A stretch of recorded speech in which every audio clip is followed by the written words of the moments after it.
Shalom kekasih Tuhan, saya percaya hari ini kekasih Tuhan selalu hidup di dalam berkat Tuhan, berkat kekuatan, kesehatan, damai sejahtera, sukacita berlimpah-limpah di dalam kehidupan kekasih Tuhan.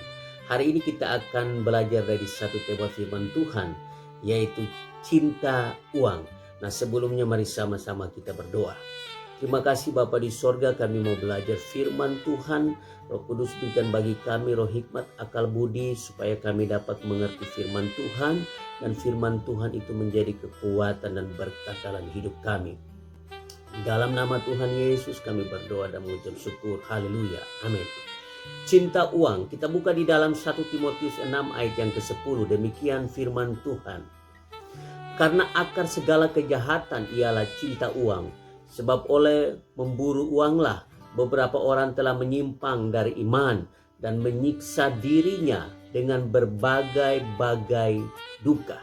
Nah, kekasih Tuhan, setelah kita membaca ayat ini, ada dua hal yang menjadi dasar sehingga kita perlu membahas tentang uang.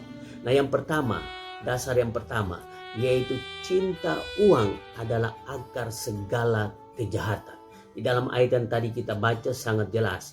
Cinta uang adalah akar dari segala kejahatan. Gambaran yang diberikan Alkitab adalah akar untuk menggambarkan orang yang cinta uang. Nah, kekasih Tuhan, secara hurufiah arti akar itu beragam. Akar itu bisa berarti alat atau bagian penting, bisa juga berarti pangkal, dan secara kiasan akar artinya adalah asal mula. Nah, kekasih Tuhan, kalau kita melihat arti dari akar di atas, maka kita dapat berkesimpulan bahwa akar itu berbicara tentang sesuatu yang sangat-sangat penting atau bagian yang sangat penting.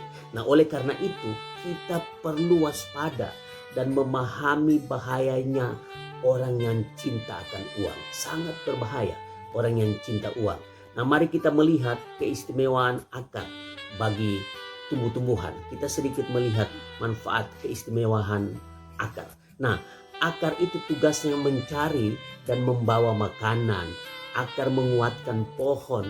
Akar pada umumnya tumbuhnya ke bawah dan makin ke dalam.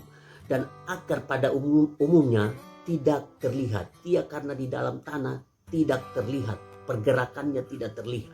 Nah, jadi tidak mengherankan kekasih Tuhan kalau ada orang yang cinta uang, menyebabkan orang itu mencari dan membawa kejahatan masuk ke dalam hidupnya. Dan kalau dibiarkan kekasih Tuhan, maka semakin dalam kejahatan yang dilakukannya dan tidak terlihat karena dibungkus dengan kelicikan dan kemunafikan. Nah, itulah orang yang cinta akan uang. Saya kasih contoh, misalnya para koruptor kekasih Tuhan. Kita lihat mereka hidupnya manis, omongannya manis, bahkan ada yang menyuarakan anti korupsi dan sebagainya. Tetapi tiba-tiba ditangkap oleh KPK.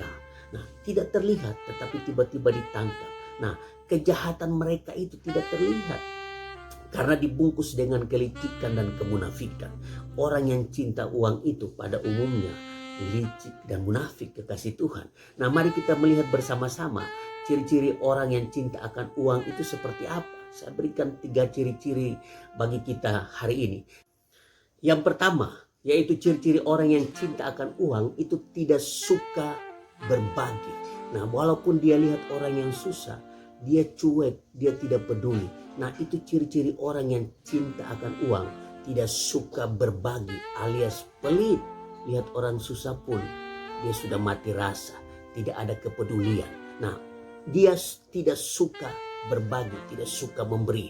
Dan yang kedua, ciri-ciri orang yang cinta uang yaitu menghalalkan segala cara. Nah, untuk mendapatkan uang yang dicintainya, dia menghalalkan segala cara. Walaupun itu hal yang berdosa sekalipun, walaupun itu apa yang dia lakukan itu bertentangan dengan firman Tuhan sekalipun, dia melakukan, rela melakukan demi mendapatkan yang dicintainya, yaitu uang. Dan yang ketiga, ciri-ciri orang yang mencintai uang, yaitu yang paling parah sekali, yaitu meninggalkan Tuhan demi uang. Nah, kekasih Tuhan, ini bisa terjadi kalau mencintai uang, maka itu bisa mengakibatkan kita rela meninggalkan Tuhan demi mendapatkan uang atau harta yang ada. Ada banyak sekali anak-anak Tuhan yang meninggalkan Tuhan oleh karena dia mencintai uang dan harta.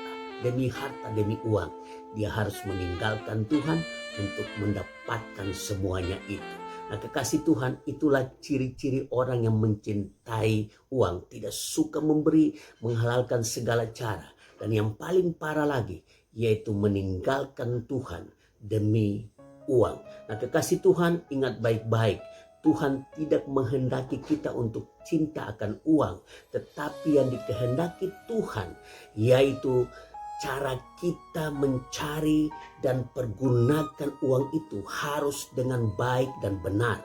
Ingat sekali lagi, kekasih Tuhan, saya mengingatkan untuk kita semua, Tuhan tidak menghendaki kita untuk mencintai akan uang, tetapi yang dikehendaki Tuhan yaitu cara kita mencari dan pergunakan uang itu harus dengan baik dan benar sesuai dengan firman Tuhan. Nah, kekasih Tuhan, kita lihat yang kedua, mengapa kita perlu membahas tentang cinta uang?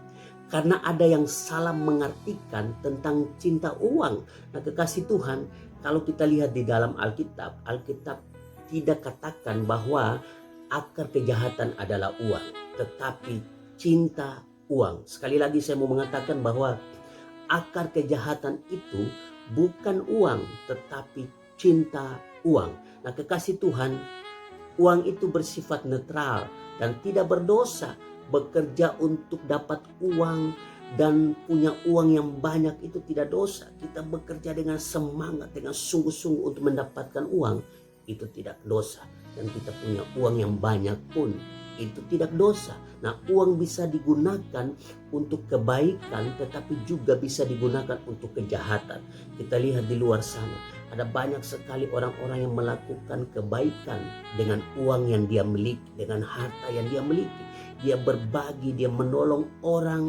Nah, banyak hal bisa dilakukan dengan uang untuk hal-hal yang baik, untuk hal-hal yang mempermuliakan nama Tuhan. Tetapi juga ada banyak orang yang mempergunakan uang untuk melakukan kejahatan di mana-mana. Dia melakukan kejahatan. Dengan uang dia melakukan apa saja untuk memuaskan keinginannya, walaupun itu jahat sekalipun. Nah, orang demikian menghalalkan segala cara untuk mendapatkan uang karena dia cinta uang. Nah, kekasih Tuhan, uang bukanlah kejahatan, tetapi cinta terhadap uang bisa membawa orang kepada kejahatan. Ingat baik-baik, kekasih Tuhan, uang bukanlah kejahatan, tetapi cinta akan uang bisa membawa orang kepada kejahatan yang lebih dalam lagi. Nah, kekasih Tuhan, oleh sebab itu mari, walaupun kita punya uang yang banyak, kita punya pekerjaan yang luar biasa, yang dibayar dengan gaji yang besar, kita mendapatkan harta uang yang banyak, ingat baik-baik, jangan sampai kita mencintai uang lebih daripada Tuhan. Karena kalau kita mencintai uang, cinta uang, maka itu bisa membawa kita kepada kejahatan yang lebih dalam lagi. Nah, kekasih Tuhan, mari kita bekerja dengan baik dan benar untuk mendapatkan uang yang banyak. Dan setelah mendapatkan uang yang banyak, ingat baik-baik, jangan sampai kita jatuh cinta kepada uang. Karena ketika kita jatuh cinta kepada uang, maka itu bisa membawa kita kepada kejahatan, bisa membuat kita jatuh di dalam dosa. Nah, kekasih Tuhan, kalau hari ini kekasih Tuhan punya pekerjaan yang luar biasa, mendapatkan gaji yang luar biasa, punya harta dan uang yang banyak, mari kita pergunakan dengan baik untuk mempermuliakan nama Tuhan. Jangan kita cinta akan uang. Kita boleh memiliki uang yang banyak, tetapi jangan kita cinta akan uang. Mari kita cinta Tuhan lebih lagi daripada apa yang kita miliki. Walaupun itu harta kita banyak, uang kita banyak, tetapi jangan sampai kita jatuh cinta kepada harta kita, uang yang kita miliki. Tetapi mari kita pergunakan uang itu dengan baik untuk kemuliaan Tuhan, untuk hal-hal yang baik. Ketika kita pergunakan dengan baik, maka apapun yang kita kerjakan akan diberkati oleh Tuhan. Semakin Tuhan memberkati kita karena kita mempergunakan apa yang Tuhan berikan dengan baik, yaitu harta dan uang yang kita miliki. Mari kita jangan cinta uang, tetapi cinta Tuhan lebih lagi. Maka orang yang mencintai Tuhan, apapun yang dikerjakannya diberkati oleh Tuhan. Demikian pelajaran firman Tuhan hari ini. Mari sama-sama kita berdoa. Terima kasih Bapa di sorga, kami sudah belajar firman Tuhan tentang cinta uang. Biarlah Tuhan jauhkan dari kami akan sikap hati yang mencintai uang Tuhan. Kami lebih mencintai Tuhan lebih dari segalanya. Terima kasih Tuhan, berikan kami hikmat akal budi supaya kami dapat mempergunakan harta yang kami miliki, uang yang kami miliki untuk kebaikan, untuk kemuliaan nama Tuhan. Terima kasih Tuhan, berkati seluruh anak-anak Tuhan dimanapun berada. Pekerjaan mereka Tuhan memberkati dengan berkat kekuatan, kesehatan, damai sejahtera, sukacita berlimpah-limpah di dalam kehidupan kekasih Tuhan dimanapun berada. Terima kasih Tuhan, hari ini kami sudah belajar firman Tuhan. Biarlah firman Tuhan itu menjadi kekuatan dan berkat dalam hidup kami. Dalam nama Tuhan Yesus Kristus kami berdoa dan mengucap syukur. Haleluya. Amin.